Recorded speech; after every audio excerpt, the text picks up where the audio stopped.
Man, it's good to be here with you. People are still coming. And I just, all of a sudden I feel like I'm gonna cry, which is sometimes what happens when I step into the energy we create. There's just this melting. And so even before I say anything else, I feel to just take a couple of breaths and invite us all into an open door.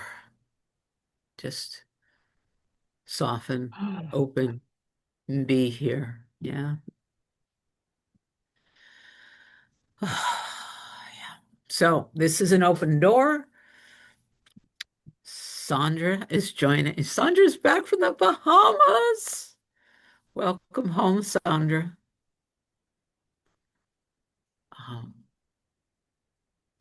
it's an open door. According to my computer, it's August 20th, 2026. This is the hour we entitled Finding Truth Everywhere. We pick or we're given. I got to be honest. Um, when there's nothing on the schedule, I open up YouTube, I take a breath, I ask the universe, and within seconds, a video just sort of lights up for me. I had never seen this one before, and I post it. Also, beautiful beings like Melanie will do it, Livy has done it, Amy does it, and everybody is welcome to send me an email or a text and say, how about this one for Finding Truth? Just let you know that when you do that, Melanie knows this more than anybody else. I'll often send the email back that says, sounds really good. I can schedule it for September, blah, blah, blah. Are you are you prepared to facilitate it then? Because the other thing about Finding Truth is we love, so many of us have facilitated these conversations. Because what we do in an open door is listen to all of our voices. So, David Hawkins, Dr. David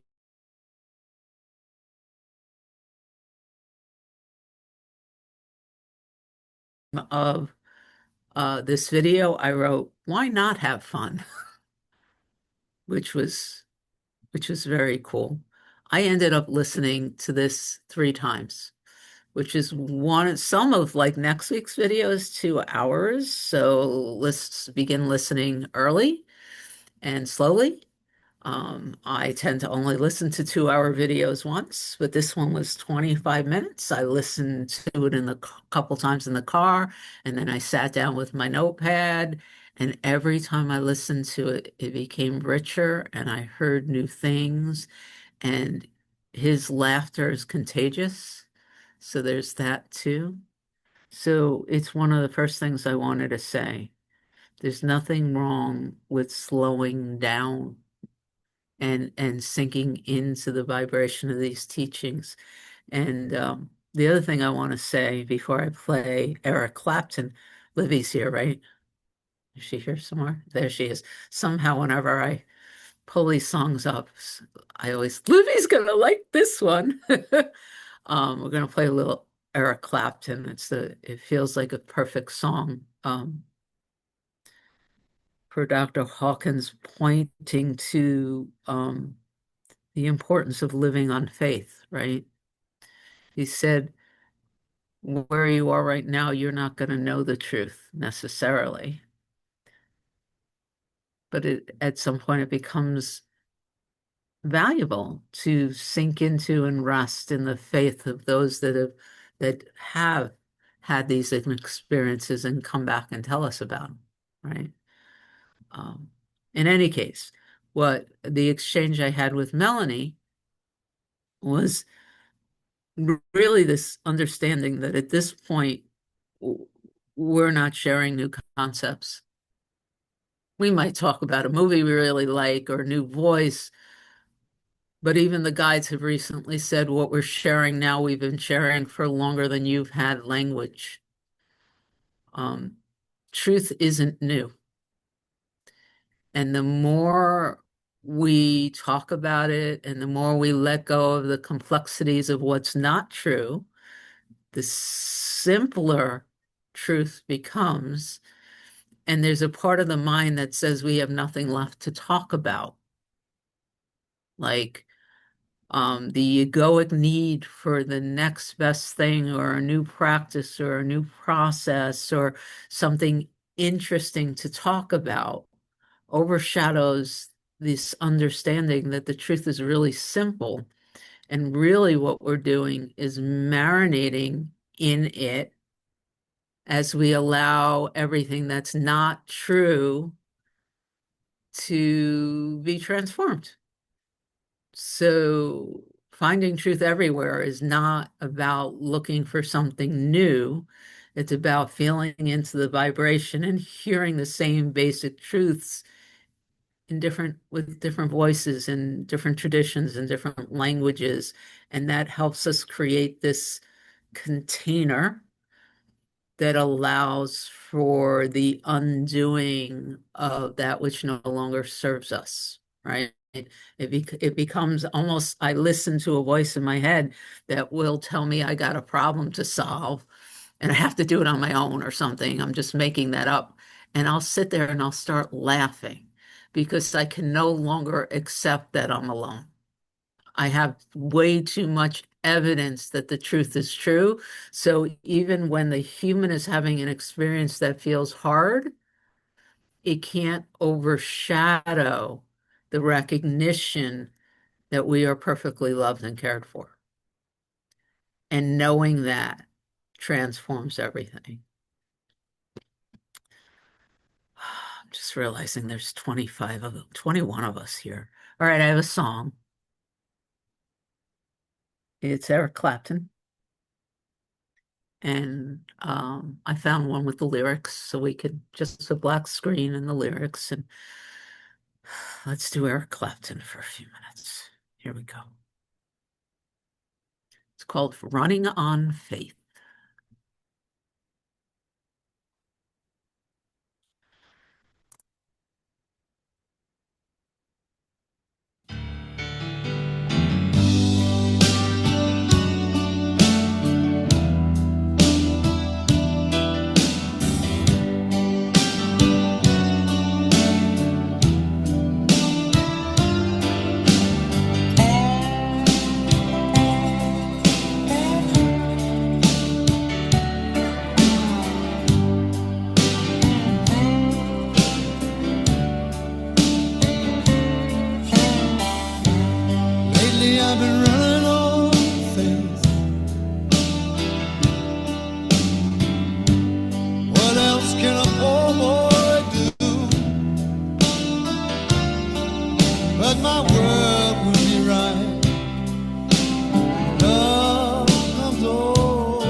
Like they, it's like Eric Clapton wrote that song for this audio. All right. There are so many different ways to go. There are just a few things that am inspired to say. Can't wait to hear what they are, and then I'll open things up.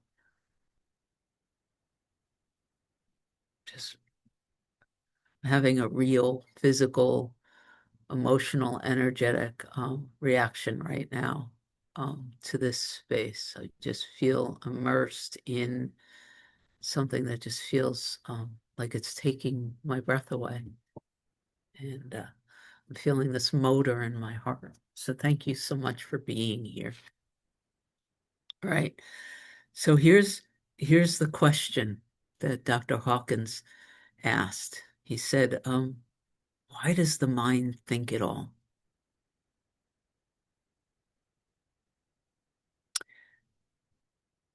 And later on, he said that you can get to this place when you give up the past and future, which we'll talk about, where the mind is mostly quiet.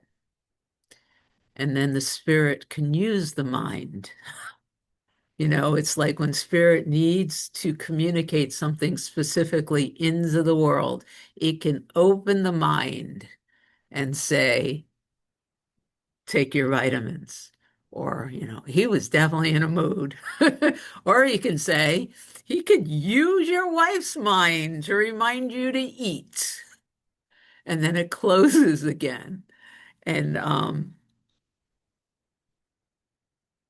and then he said, which made me laugh because I do believe this is a Francis Lucille quote, right? Because then he said, and then the ego will take credit for it.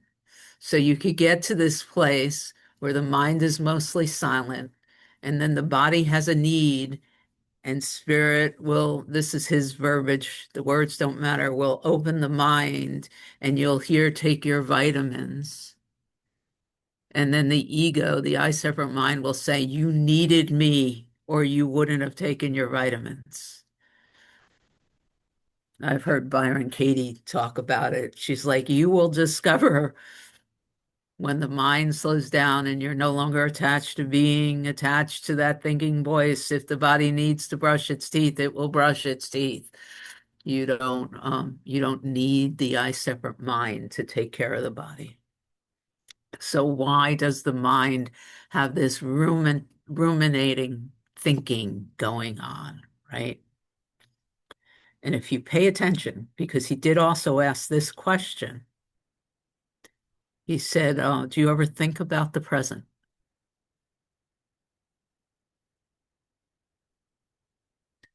You never do. You experience the present, but you don't think about it. And that's a very precious and important thing because he did pause. He said, do you ever think about the present?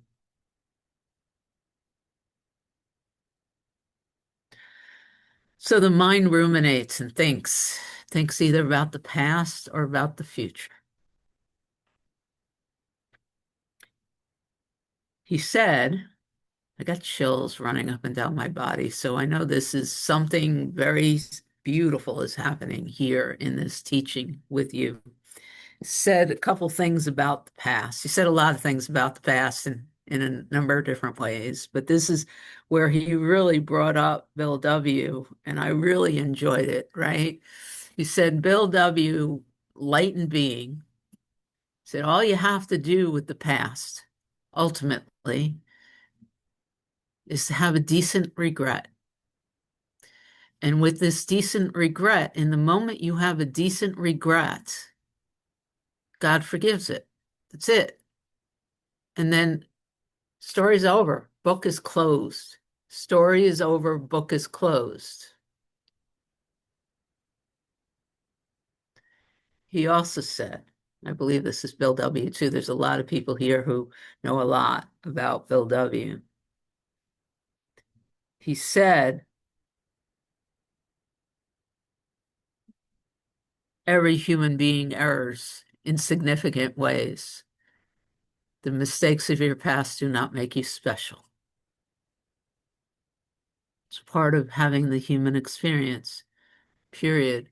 So I've done some really stupid things in the past. So has every other human being. Anyone who's ever focused in any way on the energy of separation has done some things that have hurt others or hurt themselves or wish they hadn't done. Don't make you special. One error is not more or less important than the other. And any of us who have ever spent any time with A Course in Miracles knows that, right?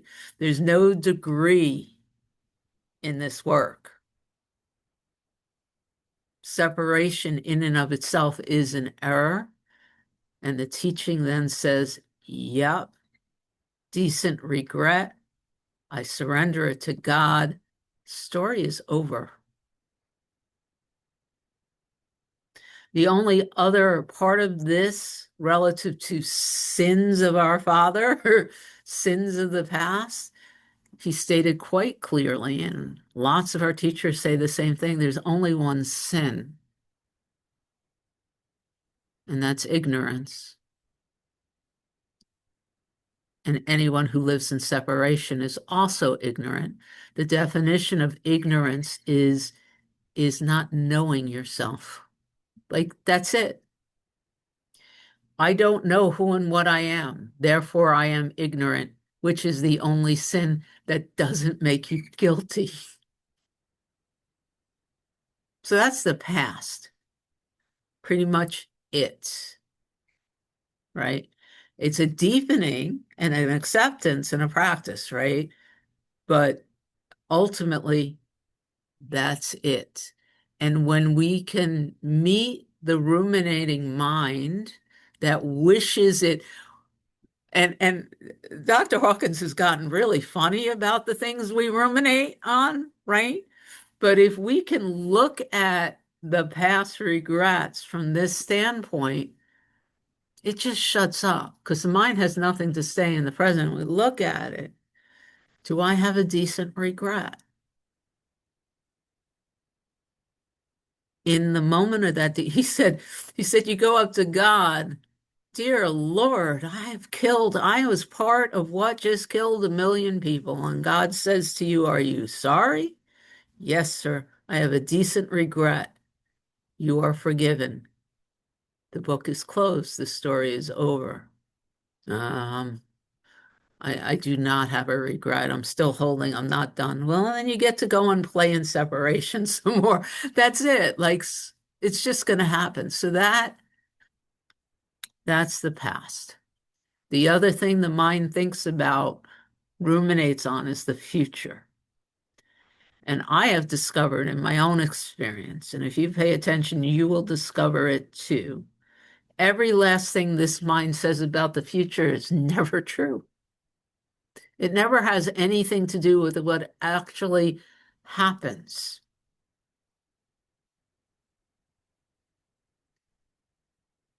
So it's useless. The future is going to arise the way the future arises. And the way Dr. Hawkins put it, he said, you might walk onto the battlefield and there's 10,000 bullets going everywhere, and either you come out alive or you don't. Not a single thought is going to change it. Not a single thought is going to change when this body drops.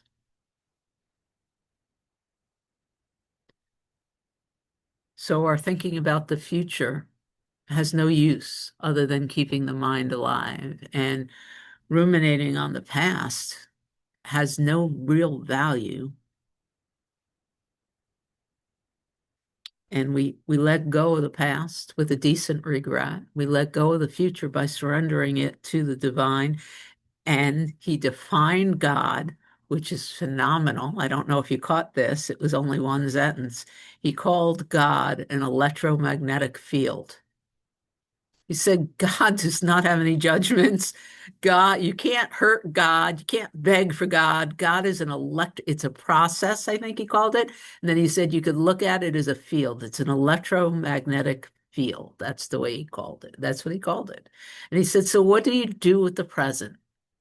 And I could go back and find his exact words don't remember, but the way I took it, he said, you live in the awe and the beauty of it.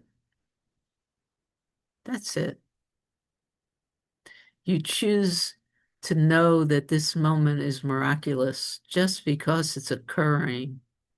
You cry at the snow in Sedona. You feel the cool grass under your bare feet. You jump in puddles. You let a child's laughter blow up and laugh within you. When grief overtakes you, you allow yourself to get lost in it.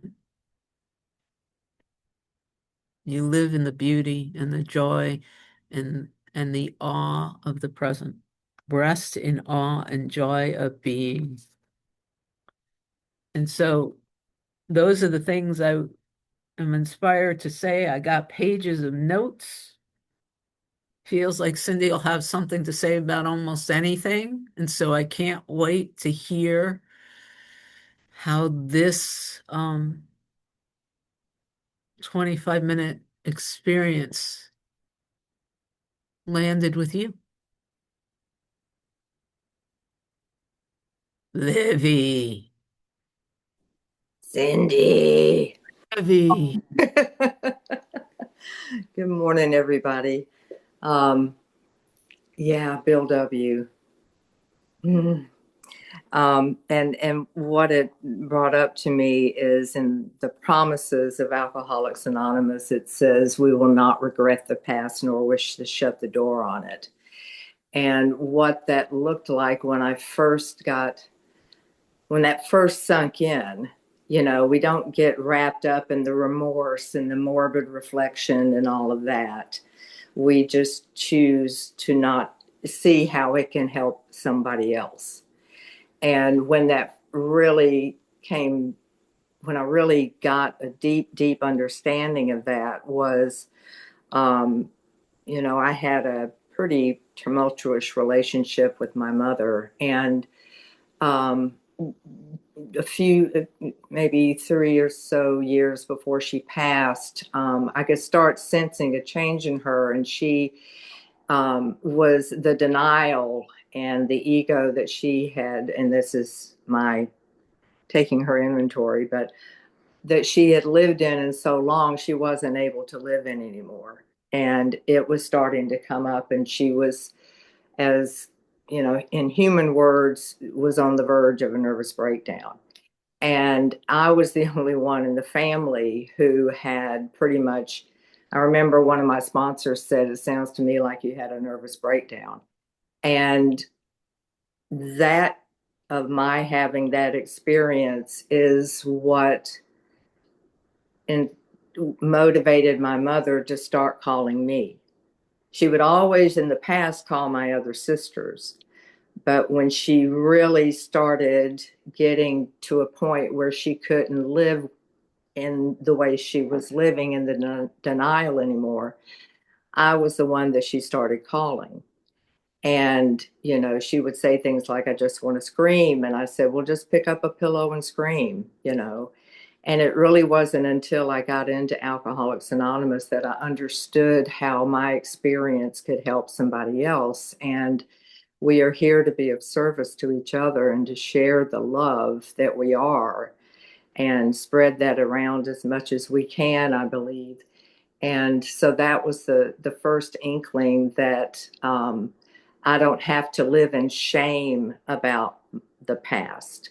I can see and say I'm sorry and be able to use that in a loving way to help someone else. And whenever before I met with a sponsee before I got on this call, and I had heard someone say on another meeting that before he met with a sponsee, his prayer was always, may I say what you would have them say, and may they hear what you would have them hear. And it just takes the ego and takes me out of the equation whenever I meet with them. And so it really points to the oneness that we all are and the oneness that we share and the experiences that we have as a human, and to be able to process that experience or those emotions is the gift of being able to let that go and to be able to see with a bigger heart and new eyes, and to see that I am not different from anybody else. I'm not separate from anybody else. And our experiences aren't that different. To be able to hear someone and say, yeah, me too, you know, and then to bring them, and I love Bill Wilson's, he calls God, and he uses so many beautiful terms to call God, like the Father of Light, he says at one point in the book. And so I loved hearing David Hawkins laugh through the whole thing. He just kept laughing, and and I've known people who have been so in bliss their feet weren't really touching the ground, and I'll know in the future just to sit them down and put a cup next to them, you know and just his, what happens if your mind stops? You may die. Well, you might die. I mean, just being able to look at it in just the honest terms of not being in fear about it, and just being with what is and being. And I loved the stressing of, I've been hearing that more and more in the teach. I've been listening to Keith Kavanaugh and different teachers, and just and reflecting on true meditation, and just be. And for so long, I was intimidated by that, because it was like, I don't know what that means. Well, the small self doesn't know what that means. And so I'm grateful to be coming back. And in AA, we say, keep coming back. And in Open Door, we say, keep coming back, and just be. And I just, again, want to thank Cindy for creating a wonderful space where we can all come and be as we are, come as you are, and be in the oneness that we all are, and have that reminder on a daily basis. And I'm so grateful for that. So it was a lot of fun. It was really good. So thanks for letting me share. Thank you. From a human perspective, death is certain. So why are we so frightened of it? It's going to happen. And we'll never have control over when and how it's going to happen. So, yeah, that's the other thing he talked about a lot, didn't he? This futurizing, ruminating. It all comes from fear and this attempt, this impossible attempt to control what, from a human perspective, we ain't going to be able to control. So, and his whole experience of, and these people that are coming to me going, I can't meditate. If I bliss out and stop thinking, how am I going to take care of myself? And he's like, if you get there home, why do you want something else? And the whole picture of, they'll just pick you up and sit you on the corner with a cup. It's pretty funny. Yeah. Thank you, Libby. Hi, Natego.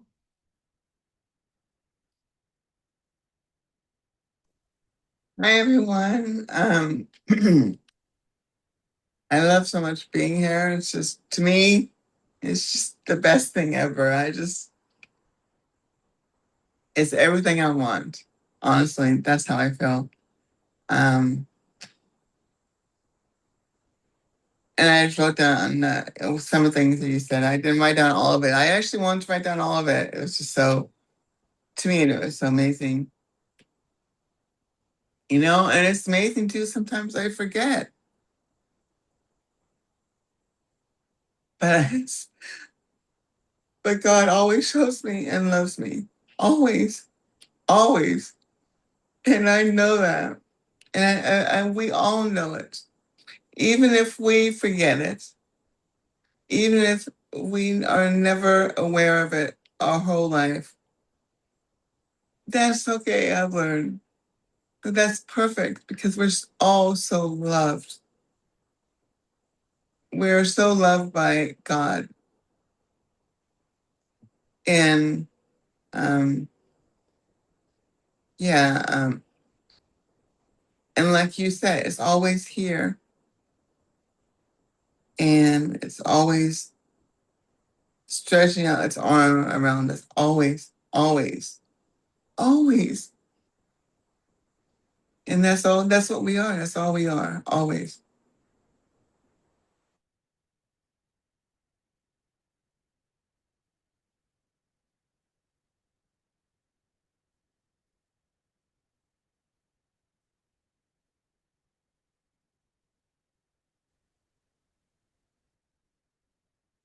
Thank you, Jacob. Hi, Melanie. Hi, everyone. Glorious to be together. And I really did enjoy listening. He's so funny. It's so nice to have, they're usually so serious. It's so nice to have something that makes you laugh. It was such a trip. And so I found, and oftentimes after I listen, then things come to me or from other sources that seem to relate to this. So I have one from this one, and this was from the Bible, of course, but I just thought I'd share, see if you see a resemblance. Okay, this is from Luke. Okay. Consider the lilies, how they grow. They toil not, they spin not. And yet I say unto you that Solomon in all his glory was not arrayed like one of these. If then God so clothe the grass, which is today in the field, and tomorrow is cast into the oven, how much more will he clothe you, O ye of little faith? Somehow that related to me about how, we worry about so much, and then you can see how well we're cared for always. So I love that. One of the things that are coming up, which it came up while I was listening to you, one of the things he mentioned, if you listen to this multiple times, he says so much just as an aside Yeah. that that for me, like the idea that God is an electromagnetic field. The other thing he said, and he's laughing, he said, the only thing that form is, matter is just congealed energy, right? And as you were saying that, and chills again, there's this recognition that God is love, God is light. There's just this peaceful, easy feeling, and this sense of a body is just a congealed, congested, kind of chaotic, whatever kind of so it distorts the field, right? It creates an experience. And so if I am not feeling well taken care of, like the lilies, and the birds in the field, it's not because God isn't fully present. It's because there's something in this sense of me that has distorted the field. Does that make sense? Say what's going on as I say that, Melanie, because I could see this interesting Yeah. look on your face. Well, no, I had something I was questioning, throughout this was, he said, I does the mind think kept coming to me. So thoughts just arise, and how much can do we control what's going on there? But he addressed it by just recognizing what's true. That the thoughts seem to fall away. There's no doer doing it. I think So it's the clinging and believing the thoughts that create the experience more than the thoughts themselves. yeah, okay, yeah. But what about like memories? Sometimes we love to reflect on like a wonderful event or something like that. We enjoy, the mind can be very entertaining, and we can enjoy those that sort of I don't know. Well, so one of the things he said, and I'm just referring now to this 25 minutes, right? He Yeah, literally said that the mind distorts every memory. right. He did make a big thing of it. And so, and when we are ruminating in memory to get joy, We're not here. Yeah. And also a lot of the work that I'm doing, that I'm recognizing that the experience of joy is the experience of joy. It's independent of the experience, right?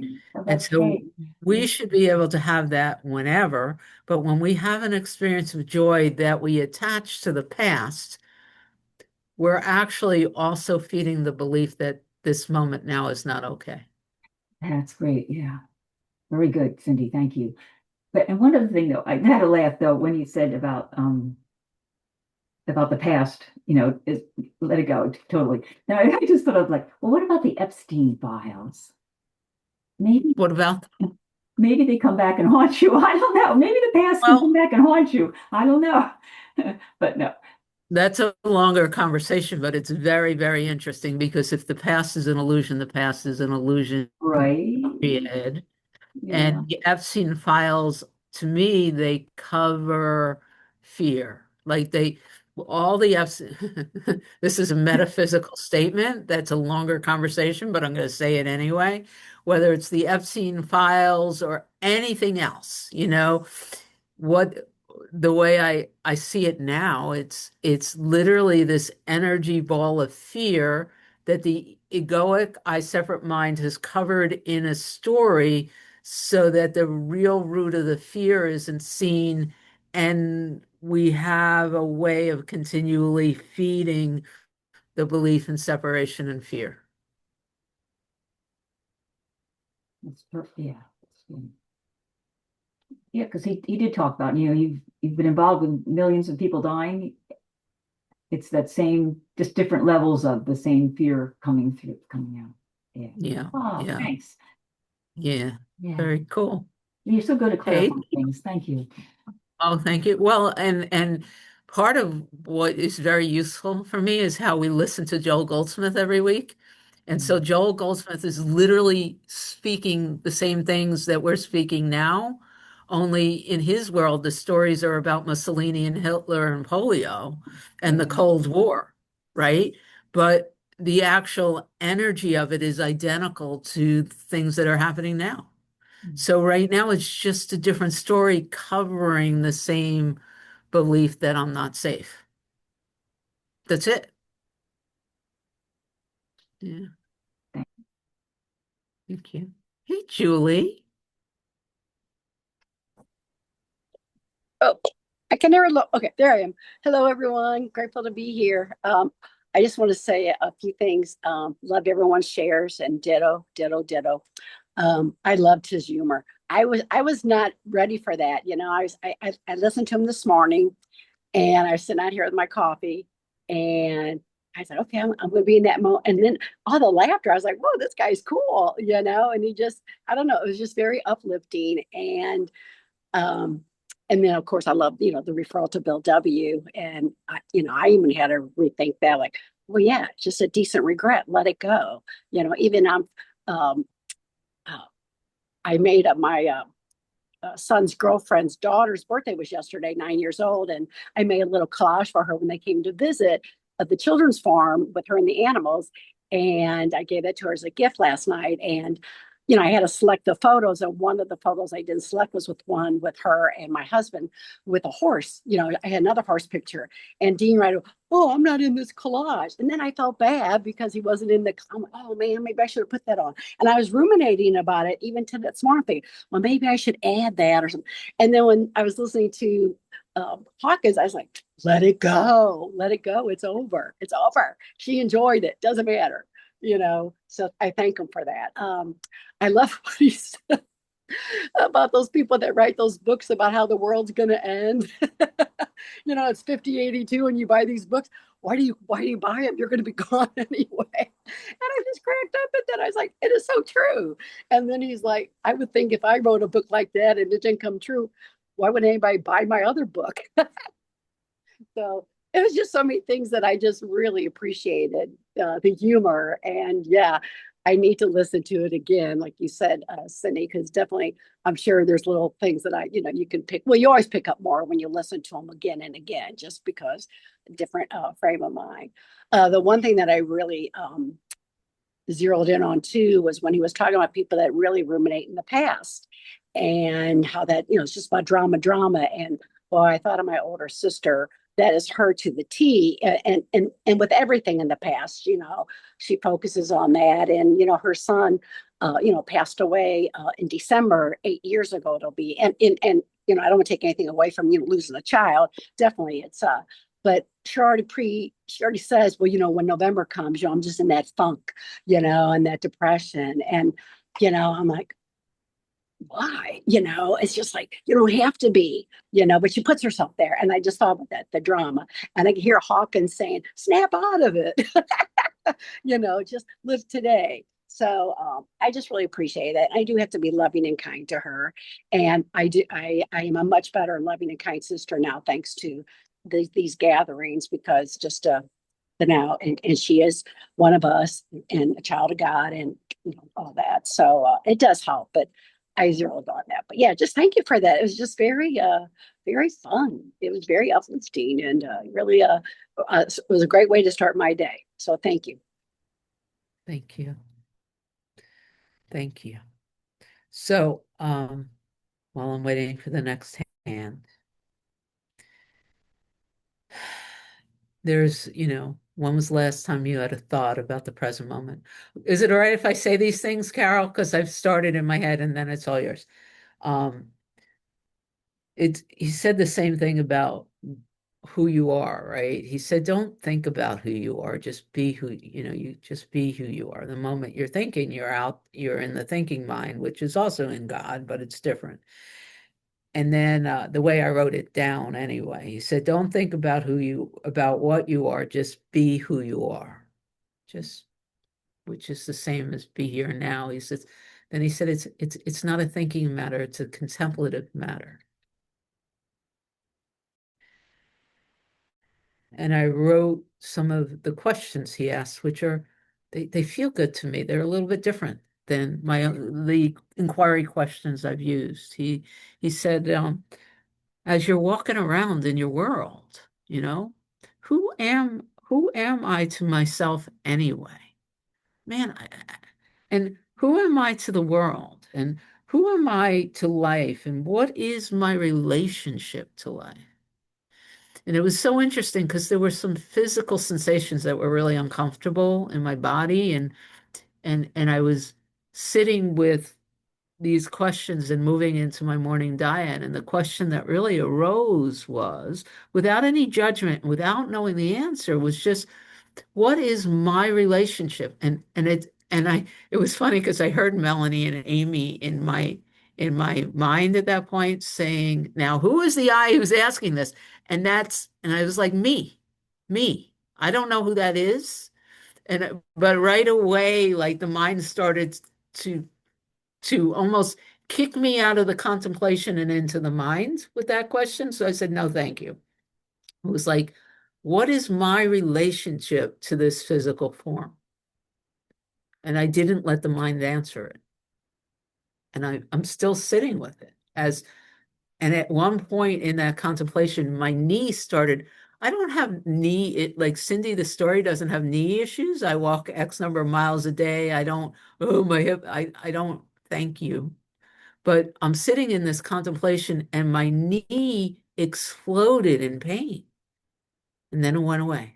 And then it exploded in pain. And then it was like pulsing for a couple of minutes. And there was no fear. And the mind couldn't even turn on because it was literally the only explanation was that the contemplation brought stuck energy to the surface that I experienced as intense pain while it was dissolving. But it came and went in the contemplation, which was mind-boggling. And so, yeah, who am I in relationship to this physical form? Just without trying to answer it. Hey, Carol. Love having you here. Hello. I love being here, Cindy, and all of you. Thank you. Yeah, it's funny. It just popped up last night when I was listening to this video and didn't think anything. And then it popped up again this morning as we're gathered. And I recall now, yesterday, I was with a friend and we were talking. We share a lot of this that we're talking about now. And Nisargadatta said something to the effect of, I'm paraphrasing, The problem is many of you want to become, you want to be a better human being. You want to be a nicer human being. You don't, that's what you're looking for. You're not looking for the truth. You want to be a better human being. And it's kind of that in a nutshell, because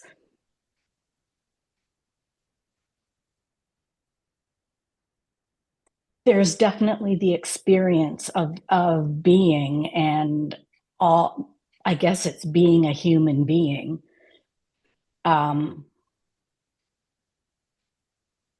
There's an experience of that for sure.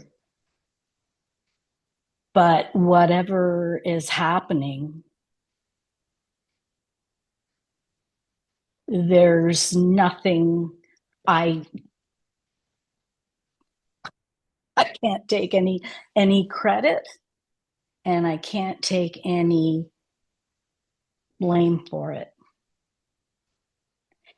And it's probably very triggering for some people. I can't believe that's coming out of my mouth right now, but we were talking about it at lunch yesterday. And that's a tough one to come to the realization of, because we're told for so long, yeah, you have to take ownership of, all of the pain that you've caused and blah, blah, blah, blah. And actually, I can't truly take ownership. I can't even find anything to take ownership than a collection of whatever this mechanism is, other than a wearing of it. And I can't take ownership of that too, because the I is everything. It's so confusing. It's so confusing even to talk about, but regrets? No.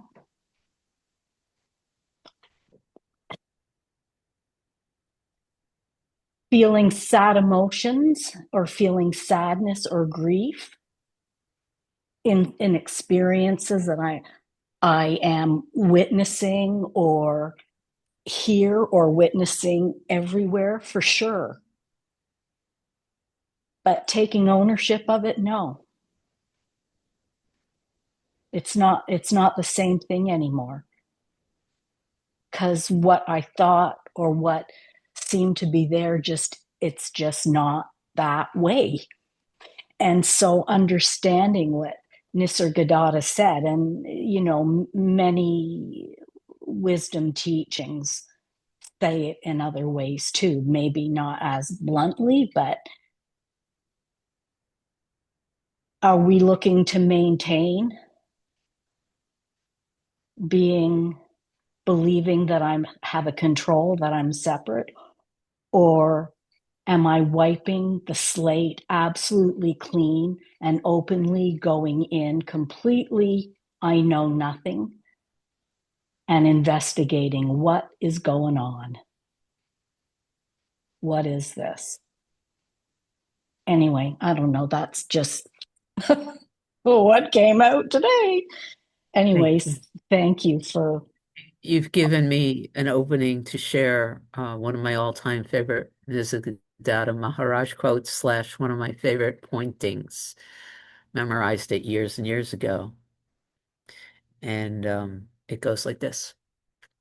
As long as I take myself to be a person, I will see people everywhere. In truth, there's no such thing. What I take to be a person is merely a thread of memories and habits. In the moment of realization, the person ceases. Identity does not, but identity is not a person. It's inherent in reality itself.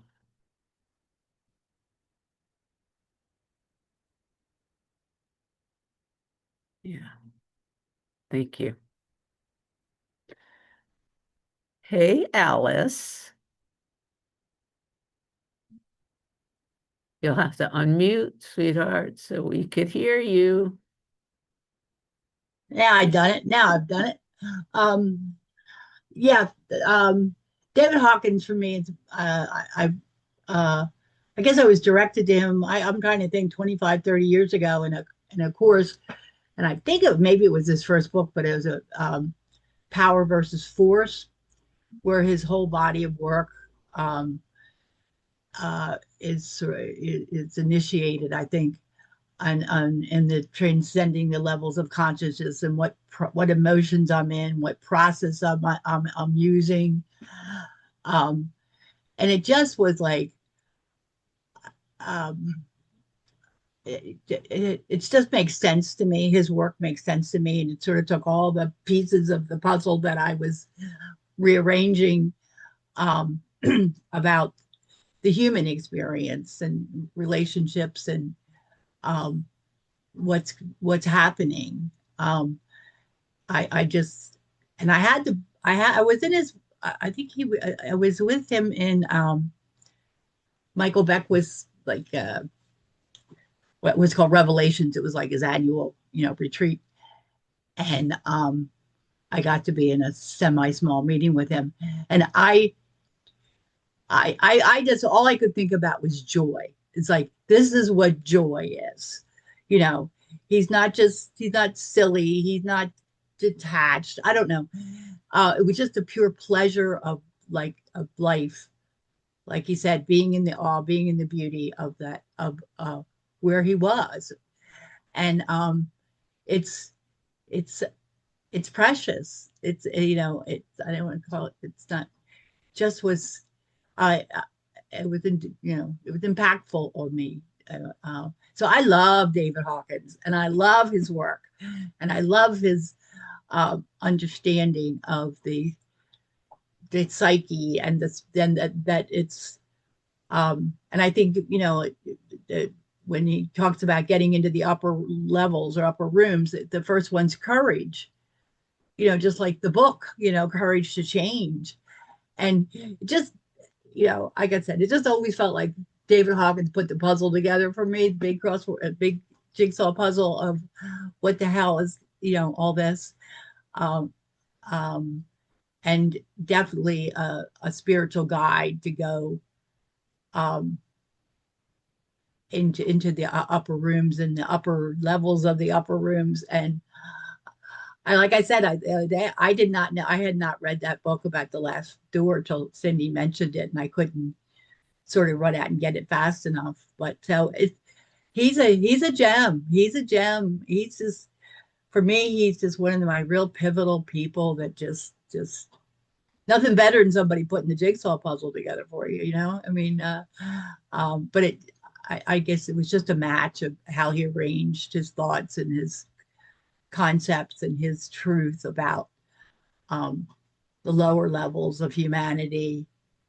And I think, it helped me with understanding other people like Julie just kind of did. Like, my sister's just she's wallowing in fear and survival um and therefore she feels this way, she sees life this way, she uses these processes. If you ever seen Hawkins chart, it's a beautiful thing. So I was very excited we were going to listen to, and then when I wanted to go back, and I guess I got a next video where he's very young. He's a very young dude. I watched some of it, but I'm just kind of thrilled. And I hope if you didn't know David Hawkins, now you do. And um, it's a Well, you real know him in his later years in this. So a couple yeah. things. Number one, Alice, if you send me the name of this book you keep telling me I referred you to, because I Okay, know that I referenced a video, not a book. There's a okay. video called The Final Doorway, and I now know you. I referenced a video, but somehow you found a book, so I'm curious as to what the book is. I will. It's not, probably not. I'm not. It's not sitting around here. It's probably, Oh, it's not a big but I rush. will send it to you because it was um, I think it was a summation from his talks in his final days by Susan. That's So beautiful. So that's number Absolutely. one. Number two, for anyone, I listened to it twice and then I watched it. And when I watched it, I saw this little note that said that this 25 minutes is part of a larger teaching that is offered for free on Spotify Premiere. So if you have a Spotify membership, this is part of something that is larger. And I'm going to go find it because I do have Spotify. So I wanted to communicate that to you. I also, since so many of us are here, I wanted to highlight the fact that our Tuesday at 10 a.m., which has always been training wheels, beginning next week, is going to become something else. Essentially, we received a donation and we now have a membership to Alex Ferrari's Next Level Soul TV. And there's a whole bunch of master classes. And we're going to watch bits and pieces of these master classes together at 10 a.m. on Tuesday and talk about them. And I'm not guaranteeing anything, but I'm pretty sure we're going to start with Kyle Cease, just because I know Livy loves him. So that'll be at 10 a.m. on Tuesdays. Yeah, I was thinking we were going to start with Paul and then realized we do Paul twice a week already, and maybe we have to just be mindful about whether or not we want to do Paul 3 times a week. What else did I want to say? We're meeting again in 3 hours, so come back for Advaita in ACIM. So if you can come back, that would be beyond awesome. I love us all very much. Let me stop the recording.